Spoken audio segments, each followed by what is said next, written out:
All right, we're back with another episode. Welcome everyone to Winning Mindset Formula. I'm Jonathan. As always, I'm here with Tom Tabor, and today we have a special guest with us again. We'd like to welcome Scott Daniel onto the platform. So Scott, yep, nice to have you. So Scott and Tom know each other from their Eastern Kentucky days and Former roommates. Right. former roommates. Roommates for life. Hell yeah, man. That roommate bond is It's tight, strong. man. It It's never strong. breaks. Never. But yeah, so we're gonna talk about, Scott's football playing career and some of the challenges he went through and hopefully get some good gems out of him. So Scott, if you don't mind, Mm. why don't you go ahead and, introduce yourself and give us a little bit of your background. Yeah. So my name's Scott Daniel. I'm from Georgetown, Kentucky. Went to Eastern Kentucky, obviously, played football there with Tom for a short period of time. I don't know if we ever actually got on the field together. Unfortunately, we didn't. I just missed you by Yeah. like a year. Just missed me. But born and raised in Georgetown, went to Scott County High School, very successful high school career, team wise, and personally as well, which allowed me to get a scholarship to Eastern, which was really awesome. So I went there, played 2 seasons, ended up redshirting, and then, unfortunately, that was really the end of my playing days, but I'm back in Georgetown now, working up in Cincinnati now. So, yeah, that's where I am at this point. Absolutely. So, Scott, big thing we always talk about is the spark. Kind of, what made that spark go off in your head? Like, hey, I want to play college football. And then, did it have Mhm. anything to do with, your family? Yeah, absolutely. From a very, very young age, I'm sure that you can relate to this, and Jonathan, you as well, if you're an athlete. I have just met you, obviously, so I don't really know much about your background, but I'm sure you played some ball in your day. But, yeah, from a very young age and growing up all the way through, elementary school, middle school, high school, playing sports was really what I knew. Going to school, playing sports, that was really the bulk of my life. And I came by it honestly because, as Tom alluded to, my family was heavily involved in sports. I have a twin brother named Thomas who played college football. A little brother named Sam, who's 21 now. He played college football at Georgetown College here in our hometown. I have a cousin Cash who played football at Kentucky, started middle linebacker there for 2 years. My dad played college football and baseball. My uncle played college basketball and baseball. My grandfather played college baseball. So, as I said, came by it honestly, and right from the get go, in large part, thanks to my dad coaching me and my brother growing up. Just loved it immediately. And at first, it was all three sports. I played football, basketball, and baseball growing up, all the way up through high school. Played football and baseball in high school, but football is just something that always just set itself apart from the other two. You know, I played in a pretty big high school, but we were in a pretty small town. Had one high school in the entire town, and just kind of like one of those things off of a movie. Friday nights, home game, all the businesses are shut down. The community really supported the team. We were very successful. And so in my time playing high school, I think we lost 3 games total. Won a state championship my senior year. Must be And nice. yeah, it was great. It was amazing, and really loved my high school football coach. Met my best friends in high school, got to play with them and knew them, from the time we were kids all the way up until the time we graduated. And had some really good coaching. Just a good knack for the game. I put all my time and effort really into being the best player I could be individually and like trying to be a good teammate, blah blah blah. And so that spark was really always there. I can remember, times are different now, but I can remember growing up as a kid, all I wanted to do was be outside, either shooting basketball or running. Like me and my twin brother Thomas would put our youth pads on and go, crack each other in the backyard all the time. So the spark was always there, always there. And I can remember growing up, once I got into middle school, high school, the only real true goal I had for myself was to play college football. That's what I wanted to do, and I wanted to do it at the highest level I possibly could. Now, everything ended up working out. I kind of wish now that I had some further goals at the time, but I really couldn't look past that. That's really just all I Mhm. wanted to do and all I wanted to accomplish for myself. And I did that. And, after I got there, obviously other challenges presented themselves. But yeah, growing up, man, it was just sports school. That was pretty much all it was. And I loved it. I wouldn't really have had it any other way. And it got me really to where I am today, because without playing sports, I doubt that I'd be in the position I am in. No, exactly. No, nothing wrong with that at all, Scott. Big thing I want to touch on, what you just talked about. You mentioned, your coach being a key factor. You mentioned obviously, your dad with his college background. Mm. How important was it for you to have a mentor, to have someone that kind of had the roadmap in front of you to get to where you needed to be? Oh, it was great.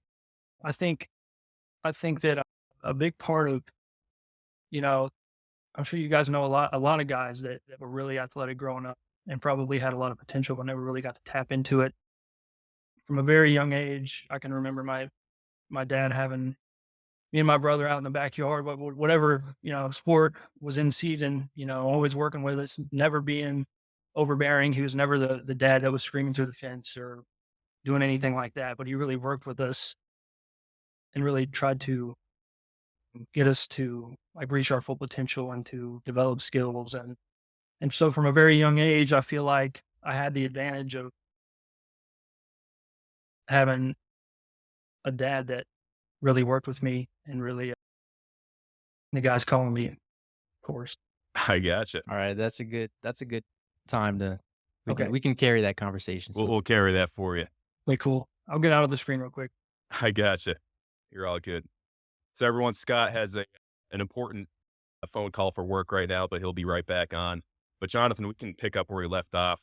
The importance of having a mentor like his dad. The thing that yep, really stood out to me was, he mentioned his dad was never overbearing, because oftentimes we see, especially in youth sports, I mean, parents can be crazy, man. dude, they can, and especially the ones that like are trying to live through their children. That's like the image that comes into my head, right? Is like, I don't know, just that, like you said, crazy parent that, I mean, I've seen some stuff at games where like parents want to fight the refs and all kinds Mhm. of crazy stuff.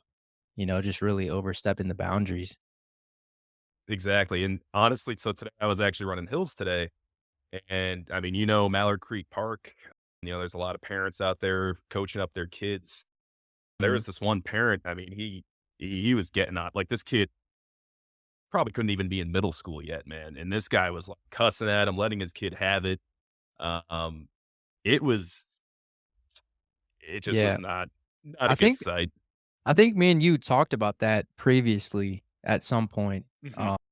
'Cause I remember telling you, like, back when I played football in middle school, like, that was part of the reason why I didn't have a good time with it. It's like, I Mhm. just remember, like, some of the coaches were just like, man, they just didn't make it very enjoyable, and at that point, I don't think I really, like, ever developed my enjoyment of the game Mhm. because, like, I didn't reap the reward side of it because it was always like, "Oh, I can't even learn the game without being able to play through, like, the mistakes without feeling like I've done something wrong and then I've gotta get pulled or, like, or Mhm. they're not gonna look at me now because of this." So it really kinda took the enjoyment out of there, you know what I mean? So I do think it's really important not only to have a good mentor, but a good coach. No, exactly. I mean, it can make or break, how your athletics career goes. Yeah, I mean, there's like a point in time when, you're supposed to develop someone. Then there's a point in time where you do coach them hard, but I feel like they have to be fully developed first in order for them to be coached hard. I can say, my dad was pretty similar to Scott's dad. He was never overbearing. He never put me down for anything. He 100% had my back all the way through. And, by the time I was in high school, that was when I started getting coached hard because, I'm developed. Yeah, you're supposed to be coached hard. And then obviously college, I mean, all bets are off. That's when it's, you got to go balls to the wall. You're going to be coached Yeah. hard. You're gonna 'Cause be working very hard. Oh, at that point, you know better, yeah, or you're supposed exactly, to. exactly. But yeah, I like how Scott also said, just the spark was always there and how he used to be playing, even in the backyard, like, with his brother and everything. That brings back memories of just, like, me and some of the kids I went to school with early on, like, we would just meet up after school in our neighborhood and play, tackle football. And you knew it wasn't time to go home until till the sun was The starting to lights set. and the lights came on. That was me. Yep, When the lights came on, you had to be home. Street exactly, light. and it was the same thing for me, and, and then, my brother growing up, yeah, I just feel like you don't really see that too often anymore, the times have definitely changed, but yeah, I mean, Scott definitely takes you for, a little journey down memory lane there, like, he grew up just like us, playing outside all day, every day, and, it was almost like a crime to be inside, especially if you had beautiful weather. For sure. I just wonder, like, kinda continuing what we were just talking about, what makes someone, like, develop those bad habits as far as, like, when they're trying to develop their kid, you know what I mean? And how do they not know that what they're doing is wrong, you know? Like, do Well, they think that tough love is, like, the best strategy for them to get the most out of their kid, or what do you think that is? Because I know you've probably been around a lot of different a lot of different players, coaches, a lot of different coaches, yeah, players. Yep, absolutely. It can stem from, the parent, whoever they were coached by. It can stem from, their parents. I can't remember. I think, we might not in an episode, but I know we've discussed this before, is breaking the cycle. Like, yeah, you may have been treated a certain way, you may have been treated poorly, but it's not okay for you to act the same way. You have to be the one that's strong enough to break that cycle and end up treating someone the way that, you should have been treated. Coaching someone the way that you should have been coached. You have to have that strength to break that cycle. absolutely, that's a great point.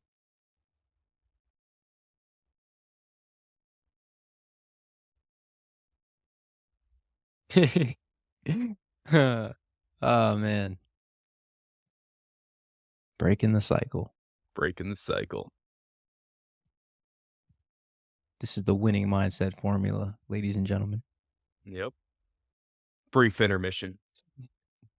Brief Go ahead and intermission. use the bathroom, get your, concessions. We'll be Yep. running soo we'll be up and running again shortly. All right. I got another thing we can discuss is What's up? The Friday night lights. So it is a completely different atmosphere, especially out so Scottstown, Georgetown. Mhm. Yeah, football is a huge deal. A lot of the places that that people have told me about in Kentucky from my time there, like it's a completely different atmosphere from playing high school ball up in Massachusetts. Like it is true, like the whole town like will shut down on Friday nights. Our next guest coming on, Kagan Skidmore, was the same thing. It's football is a huge deal in his town of Somerset, Kentucky. Wow. I never knew that there were towns that would, like, shut down. Because where I'm from, Canton, Massillon area of Ohio, it's a very big deal. High school football is a very big deal, but I wouldn't say that the whole town kinda shut down. You know what I mean? So that would be a very, very cool atmosphere to play in and get brought up in. No, absolutely. And I could It, see why those kids fall in love with the game like they do, you know what I mean? Like, that's, like, center stage, like, in front of the whole community. your parents are going to take you to games like every Friday night. Like you grow up watching those high school games. And then just the energy from just having a huge crowd, like seeing a place that's packed on Friday nights. Jonathan, like when I was at prep school, we did not generate a crowd, man. Like it would literally just be our parents, and that was it. I'm just thinking about last week's episode when you guys were talking about the study halls. Three Man, 3 hours in study hall. it just seems like there was nothing good about that place. But the Oh, crazy man. thing Besides is, the one lady that, Sue, the lunch yep, lady. No, but it's crazy, man. Like looking back at it, like I absolutely love my time there. Like I love the post grads that I was able to build a bond with, and it wasn't just the football players. Like it was the other postgraduates in other sports as well. But we had a couple guys, that not from the U.S. Like I made really good friends with a couple soccer players from New Zealand. I mean, it really those experiences really brought us together because all the athletes we were all in study hall together. So it's not just the football players. mm, And then, we're all we're all eating the same food. We're all sleeping in the same place. We're all stuck there. We all have to follow the same rules. absolutely. I could see now how that would be really cool. Mhm. Maybe we didn't think it was cool at the time. But yeah, no, looking back, like those are memories that I really cherish, Yeah, without a it doubt. it definitely builds character from the sounds of it. So I mean, I wouldn't say like I needed that post grad year, but it definitely helped me, especially when it came to, having the discipline, for academics. So my study habits, I mean, I had good grades in high school, but like, I'll admit it. I mean, my study habits weren't that great, but being forced into study hall, it definitely helps a lot. And then, it helped me build that discipline in college. And, that's why I never had like because I know like a lot of people that like start out in college, like it's always that first semester that seems to get a lot of people because it's definitely a hard adjustment to make. But I Mhm. feel like Worcester Academy definitely prepared me for that, which is pretty awesome. And then in terms of just having another year to grow, to develop, I was pretty much a grown man by my freshman year at college. I mean, I was 20 years old, John, as a freshman in college. And like to put it in That's funny. perspective, my first roommate, my first summer, Frank Battle, I was introducing myself to him as his roommate, and he was shook. He thought I was someone's dad. Oh god. Frank Battle was like, "Oh, who is this guy I'm gonna be staying with?" He thought that my dad was gonna be his roommate. Oh, man. There he Alright, is. he's back. So, guys, I'm back. Awesome. So yeah, Scott, picking up where we left off. I mean, we were talking about, you having a great mentor and your dad and then your high school coach. Let's talk about expectations, man. So you come from a very competitive family. What were the expectations for you guys? Were you all supposed to play college football? Like, was it just destined to be? Like, was that, competitive spirit there for the whole family? The good thing about, and this is just most of my family. There was never any like pressure to accomplish anything specific. I think my parents were both very supportive in the fact they just wanted me and my brothers both to just enjoy what we were doing, and it became important to all of us individually, just naturally. I think that, speaking for me personally, as I mentioned earlier, like I just personally just wanted to be as good as I could possibly be. Like I said, I knew if I were to go play college football at a high level, I had to be pretty decent at what I did. But as far as, I forget the original question, but I attributed it, like kind of pressure from your family or whatever, to be accomplish this or accomplish that. There really wasn't any of that. There was some hard love, obviously. Mhm. And I think that, my family, as far as my football career went, did just about as good as they could do as far as supporting and stuff like that. And if I ever didn't want to play, decided I didn't want to do it, they would have supported that too. I think, which I think really played in my advantage because I never had, that kind of crazy parent that would kind of suck the life out of their kid, or, you know, a brother or an uncle or what have you. They'll put pressure on to perform. So in that sense, there was really none of that. And I'm pretty grateful for that because everything just kind of happened the way it should have. No, exactly. And that's actually one of the main things we were discussing when you were gone. A lot of kids that get a lot of pressure from their parents at an early age. I mean, they can get burnt out before they're even in high school. Yes, really, you see it everywhere. It doesn't matter where you are. You guys probably played with multiple kids that were like that, and I did too.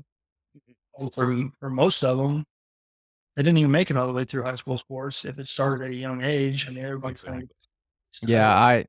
I was telling Tom I didn't play football in high school because of how it was in middle school for Yeah. me. Like, it just wasn't something that I felt like I was gonna succeed at, Mhm. and I decided to go in different directions. Yeah.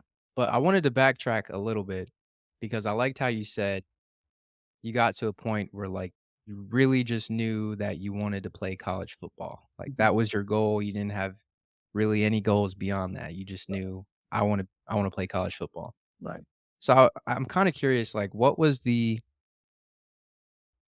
big motivator of that? And, like, what does football mean to you to where, like, you just really had that strong desire and that vision early on to be like, I see myself as a college football player." Man, I became obsessed with it really at a young age. I was obsessed with, I can't name every Super Bowl winner like Tom.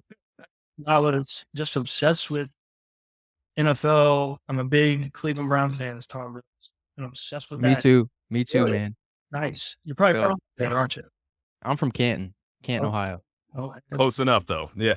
it's a nice football town there. Yep. But yeah, and I'm sure Tom can agree with this. I can just remember, you know, as far back as I can possibly remember, I was playing every Madden game like crazy when I couldn't be outside playing sports. And I had friends that were crazy into it. So that's all I really surrounded myself with people who love the game and people who love to play it. And I just became infatuated with it at such a young age. And the more team success and personal success I saw, just kind of grew that passion for it even more and more and more. And it's still never really gone away, even though things didn't work out the way I wanted it to. I get the itch to, play again, and I get fired up during games and stuff like that. And Absolutely. yeah, it's just something that I think was ingrained at a really young age, in large part just due to myself and what I enjoy, not because anybody forced it down my throat or anything like that. Um, so yeah, that's kind of where it came from. And from as I got older and kept seeing, successful seasons and played with a lot of really good players that made our teams good and in turn attracted attention to our teams, which attracted attention to individual players. And that's really how my name kind of got out there a little bit around these parts, at least. So yeah, I just always loved it. Absolutely. And Scott, backtracking again, we talked about expectations a little while ago. So I want to talk about the expectations for Eastern Kentucky football. So obviously, EKU is a very prominent program in the FCS. I Mhm. think we're still second all time in postseason appearances. Yep. We have 4 national title appearances, 2 national championships under our belt. Let's talk about the expectations, going into Eastern Kentucky. So your first year there, and now correct me if I'm wrong, but you guys go 7-4, make it to the postseason. Second year there, you're 6-5, and I think you only missed the postseason because all you had to do was win one more conference game, Mhm. correct? Right. That is Co- correct. Coach Hood gets fired. You guys have a coaching change. In comes Mhm. Mark Elder. Talk to me about the challenges, of that because the expectations are so high. You know, Right. change was made. Right. And not many programs, I think, will you see a coaching change like that, especially when it involves a coach like Coach Hood, who had such a great track record, who had been the coordinator at Wake Forest, spent time at multiple MBS programs, and was on his, I believe he spent 8 years at Eastern and never had a losing season. So, you just don't see that happen very often at any level, coach getting fired after a winning season. But yeah, I mean, we started off my freshman year in 2014, 6-0, and we were top 10 in the country. Ended up dropping a few games, ended up going 8-4. I think we played 12 regular season games and made playoffs and got beat in the first round. Fortunate. And then obviously came back my sophomore year, had a little bit of a more of a struggle that season, lost some key. We had this All-American running back named Deshaun Mobley who was sa- just incredible. He was OVC Player of the Year in 2014, ran for like over 1,600 yards. Just an outstanding back. And he dealt with some injuries in 2015, which kind of threw our offense into kind of a whirlwind because that's who we were Relying on. relying on pretty Mhm. much. And ended up going 6-5, dropped a couple games we shouldn't have dropped. And then the big bomb hit, shortly after the season, the coach wouldn't be there anymore. And Tommy, when did you didn't get to Eastern right when Coach Elder came in, did you? No, it was during his second season, so 2017. So talk to me about how the coaching change affected you. I mean, I'm sure it was Mhm. probably devastating to hear the news at first. How do you adapt to something like that? What's your advice to anyone else who's going through the same thing? Because it happens so much. I mean, that's the Yeah, industry of college football. it does. And I think I had a little bit of an anomaly experience because Coach Elder came in, and I can remember we were about to start spring ball, and a new coaching staff comes in and they try to establish their culture. They try to weed out the guys that they don't think should be there. They're the ones that may be on the fence about being there, and anybody who's thinking about transferring or doing this because of the coaching change, obviously they probably want to go there, right? So they came in pretty heavy. We all could handle it, but they didn't come in heavy. They worked as and for me personally, and we were about to start spring ball, and I got it through a few practices of spring ball, and that's when I found out I needed knee surgery.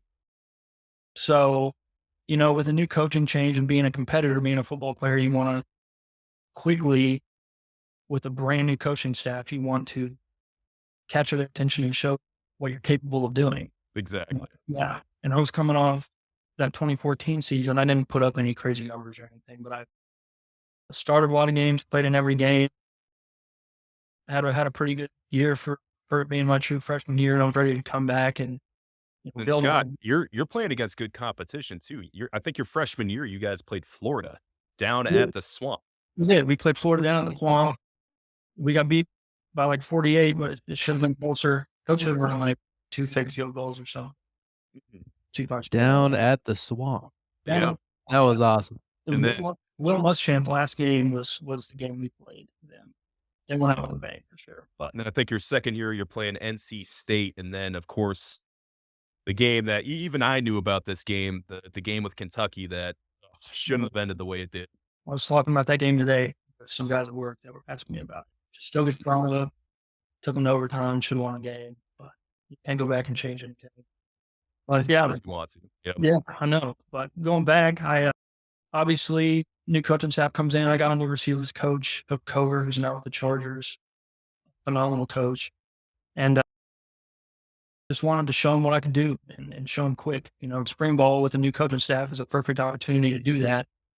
And unfortunately, I got cut short. I got knee surgery and I was sidelined, and we got a brand new coaching staff and new transfers coming in. And I'm just kind of having to kind of stand back in the shadows. It's really probably, honestly, one of the hardest, if not the hardest thing I had to go through was being hurt with that brand new staff there and new players there and not being able to go out there and perform and kind of show them what I can do. And, you know, that was my personal experience. And it was horrible, really, because there's nothing you can do about being hurt. There's just not. Ex- Well, with football, you're going to get hurt. And that timing was just really horrible timing. But I think with anybody, there's a challenge with a new coaching staff that you got to go perform. You got to perform right away, really, and kind of get your name on their radar and show them what you can do. And anything you've done before, it doesn't even matter. You basically have to hit restart whenever you have a new staff because they don't Right. care they don't care what you've done before. They It's what don't. have you done lately? They don't exactly. It's not like high school where you got the same guys there every year. You're getting transfers in. And at the time, and I know the transfer portal has since come out. This was probably the same, but at the time there was no transfer. And for guys that are playing at high level FBS schools, a popular thing to do, whether they were transferring because of limited playing time, or they got dismissed from the team for whatever reason, popular thing to do was be to come down to the FCS level because you didn't have to sit out Whereas if you transferred laterally to another FBS school at the time in 2014, 2015, you were still having to sit down whole season. So we were getting guys in from all over the place, the new coaching staff coming in, new transfers coming in, guys from big time FBS schools and even FCS lateral transfers coming down.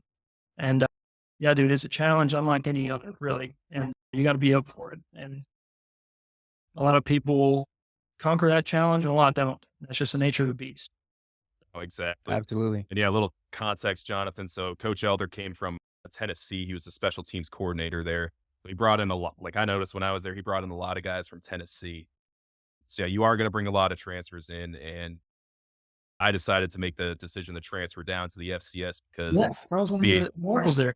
So because so Scott, what you mentioned how that was like one of the toughest things you've ever had to go through just with the timing and everything. Oh, yeah.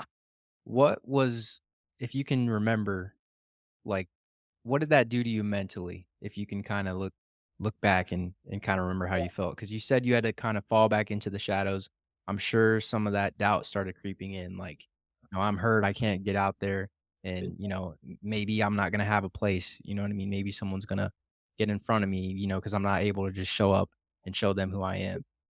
Right. And I'm realistic. I knew the circumstances were what they were. I knew that it was not working in my favor, and that they would have, things. The show goes on, no matter who's hurt, no matter who leaves. The show goes on. And but just from a personal standpoint, man, I guess being a little vulnerable here, it was horrible. I mean, it's horrible. I was depressed. I didn't know football was and it shouldn't have been my identity, but it was. Like I touched on earlier, it was all I'd really done, all I really cared about. All I wanted to do was get to where I was and not just get there, but have a successful career and build on that. I never really banked on the NFL happening here. It's thought to be a possibility, but I just wanted to get to college, play at a high level, and have a good career was really my goal. And I saw that kind of slipping away from my fingers due to something that I didn't really have control over. And that paired with a new coach and staff there and not being able to go out there and perform and seeing all my teammates go through the summer workouts and through spring ball and not being able to be out there with them, dude, it's just being as competitive as I was. Just always loved being a part of a team. Something about that team camaraderie in that locker room, like after a tough practice, joke around locker room, like nothing compares to it. It's always like, no, I didn't have that anymore. Just kind of like in my finger. So mentally, it was pretty devastating, and it took a long time to kind of accept that, and then kind of get over that in the months and years to come. Absolutely. That's really good stuff, because like you said, your whole identity had been, football, and now all of a sudden you're forced to kinda, like, maybe start looking at things for what they are, like, maybe Right. this is coming to an end, Mhm. and kinda figure that out on the fly. So how did you move forward through all of that, and what were some of the decisions you had to make in light of that to kinda get you through? Right. Well, I had surgery on both of my knees. Right. I had a really rare condition in my knees. It's really described as like like incurable tendonitis. Really, the only way to get better from it is to get this surgery. So I had played my entire freshman year on two knees with pretty bad tendonitis, and then my entire sophomore year was giving them no time to heal. So it wasn't like in torn ACL or anything like that. It was just wear and tear. So I get an MRI after my sophomore season because they were bothering me so bad. And I meet with the team doctor, and he tells me, yeah, I mean, you get the surgery, you should be back in like 6 weeks. So getting surgery in the spring, and I remember I got in April, and I was set to be back by the summer. So I was like, great, everything goes to plan. But everything didn't go to plan, and I was not ready to be back. And the season ended up starting, and I still wasn't able to come out there and play or practice. So from there, Coach Elder kind of pulled me up and said, look, man, like you can either play or you can't at this point. I don't really know what else to do here. And I was like, Coach, yeah, no, you're right. I'll go out there and I'll try to practice. So I went out there and tried to practice, ran the scout team for a few weeks and just couldn't do it. So went up there and told them, I want to continue to rehab and try to play again, but I just don't think it's going to be here. for this team anymore, sadly, which is a really tough conversation to have because I loved it there. And it went from seeing a really successful freshman year, promising freshman year to where I wasn't in. And that was tough to swallow.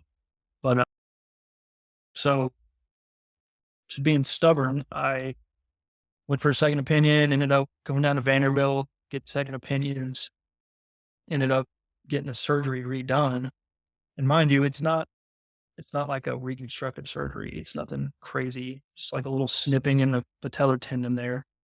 So it wasn't anything drastic.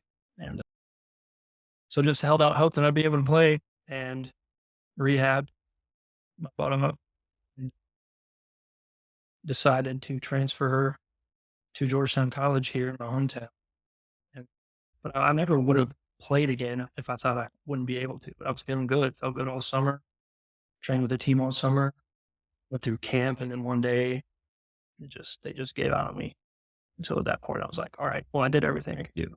I completely worn out to the last possible second. So in that sense, I have no regrets because I really tried for as long and as hard as I could. So at that point, that was just something I had to accept. And decided to hang up the cleats and go back to Eastern and finish out. Yeah, I mean, you literally put it all out on the field, Scott. I mean, you gave it everything you had. There was literally nothing left. And so you made the decision to go back to Eastern Kentucky. I'm assuming, it's because you were so fond of your experience there. If you were done, you were going to finish your degree at Eastern. Big thing we talked about in previous episodes, especially the last two where we had Kevin on as a guest, and then we were talking about, Colin Kaepernick the episode before. Mhm. But, taking steps back in order to move ahead. So Right. Scott, you ended up hanging up the cleats, but you decide to your last year of school there, you decide to help out in a coaching element. Right.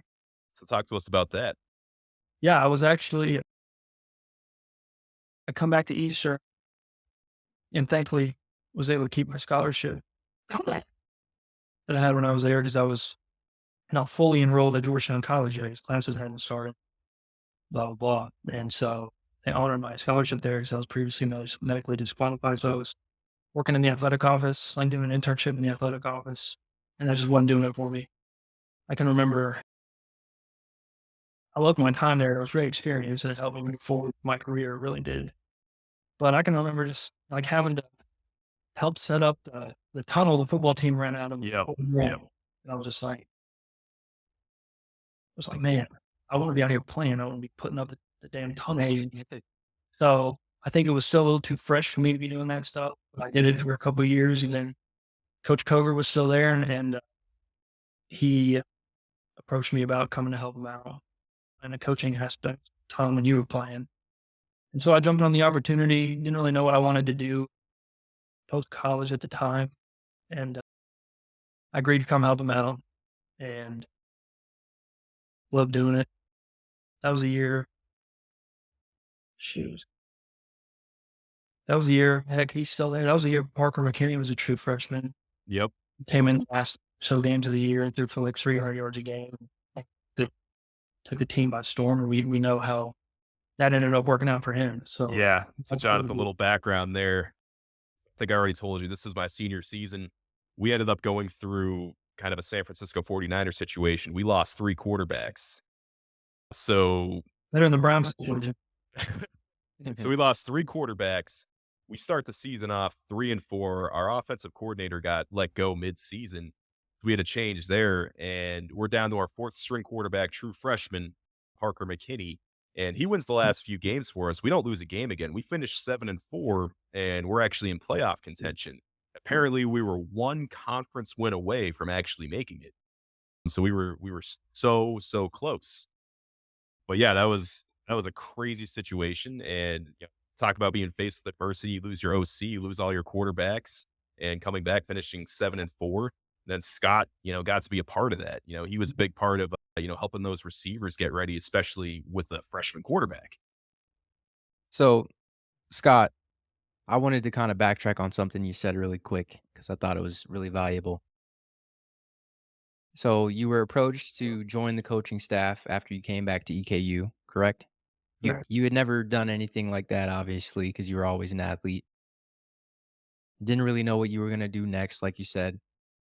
Can you kinda talk us through that process of, like, when you're given an opportunity, it's not really what you envisioned happening, but Mhm. you just kinda go with it and how that ends up working out? Because I feel like that's something that happens to everyone at one point in life, because everyone has the vision of what they want and how they Right. see it playing out, and then sometimes you're just dealt a different hand of cards, you know what I For mean? And sure. it can be confusing and hard to kinda know, like, "Alright, do I go with this or do I keep trying to execute on what I wanna do?" Right. So, can you kinda talk through, like, what was it like to begin that coaching role, and how did you kinda see yourself grow into that, even though it's not what you imagined, like, in the very beginning? Right. So, yeah, I think, kind of applies to life in general, not just sports. I was doing the thing in the athletic office and this opportunity came. I didn't know much about it. Didn't really know what I'd be doing on a day-to-day basis. Didn't know if I'd like it, right? Because I had never really done it before, but I knew I loved football and I knew I loved playing there. And I didn't even know, even though I never really had to play for him, I've gotten to know Coach Coder a little bit. He's just a great coach, great dude. And thought I would like, even if I didn't like it, at least I'd be working for him. And we had a good relationship. But I think it's about just kind of taking a risk. And even though you don't have all the answers, you don't have everything figured out about what it is, kind of taking a risk, making a leap and doing something that, you're kind of uncomfortable with doing because I was comfortable where I was. I wasn't necessarily enjoying it, but I know it might be something that I would like to do, even though I didn't really know. And so I didn't really know how it would go or if I would enjoy it or what have you. But I'm really glad I did because, as Tom said, I was able to be part of that team and I made relationships with a lot of the guys, a lot of the new guys that I was unable to play with. I was able to kind of become friends with through that role on the team instead of actually playing, even though I wish it was reversed. But things happen for a reason, right? So yeah, man, it was a good experience. Something I was able to put on my resume for future jobs.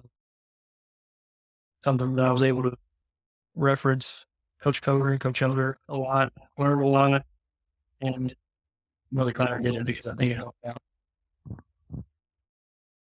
Absolutely. Would you say there's a lot that you gained from that experience that you still use today?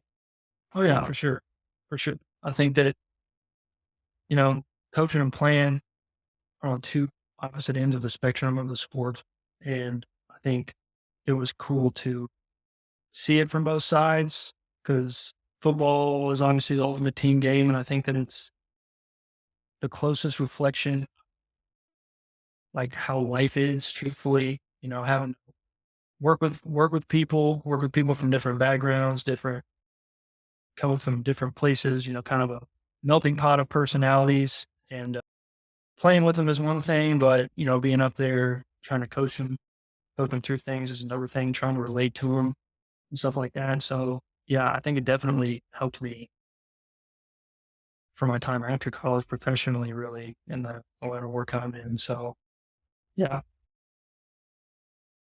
gained a lot of good qualities from that experience, and I'm really glad I was able to do it because if I hadn't done and stuff, obviously I wouldn't have had an opportunity. But it really worked out for the best, I believe. Absolutely, definitely puts things into perspective. It does, yeah, big time. What Well, you got, Scott, Tom? we're well, I was about to say we're coming up on the close to that 45-minute marker. I promise, Scott, this would only take 45 minutes or Yeah, so. Oh, okay, okay. So last question for you, Scott. Tell us about what was your favorite thing about Richmond, Kentucky? Your whole experience there. Foot, football wise, or Could be anything. You could give us a football one and a life one. football in life. Well, not necessarily the life one, more college experience one. And I love the whiskey Wednesdays at the Copper Still because we had Thursdays off whenever I was playing. And so all the guys would load up during the week and we go to Whiskey Wednesdays for $5 whiskey pitchers. We had that Thursday off. So, That's a steal. a huge deal. That works out perfectly. Wasn't very, it's not chill whiskey that was coming, but I got the job done right. So, yeah, I mean, that was fun. Obviously, hanging out with all the guys on those nights were great. And Richmond has some gyms. It has some not so good gyms too, but It's an awesome town, man. I mean, I absolutely love my great experience there. place, I still call it my second home, dude. great place to go to school. Not too small, great college town. Absolutely. Yeah, that's my All right. Awesome. Well, Scott, thank you so much for coming on. Uh, you're welcome back anytime. We'd love to have you. We can talk. I'm sure Jonathan would love to do an episode on Cleveland Browns football. Oh, We'll for see sure. how this season Yeah, goes for you We got a lot guys. to talk about, man. We got a yeah. lot. Yeah. Got to Yeah, talk man. about my Hey, Niners. we always talk about the Niners. Yeah, Give the Browns a chance. Come on. you're sick of that. We play you guys this year. I know. Yeah, you're gonna be disappointed, Tom. There's I'm going just to letting you be know. we're going to do a pregame episode, and there's going to be some smack talking on both ends. I wanna do post game. Yeah. That's I when don't Imma do my trash talking. I don't think you want to do post. You don't want to do a post game episode. You're more confident in me and those guys. So I probably won't want to do a post game. Yeah, you gotta speak it into existence, man. But hey, Scott, it was nice having you and nice meeting you, man. Thanks for giving us your story. It was really impactful. Appreciate that. Thanks. Nice to meet you. Yep. That concludes Winning Mindset Formula, another episode. Peace.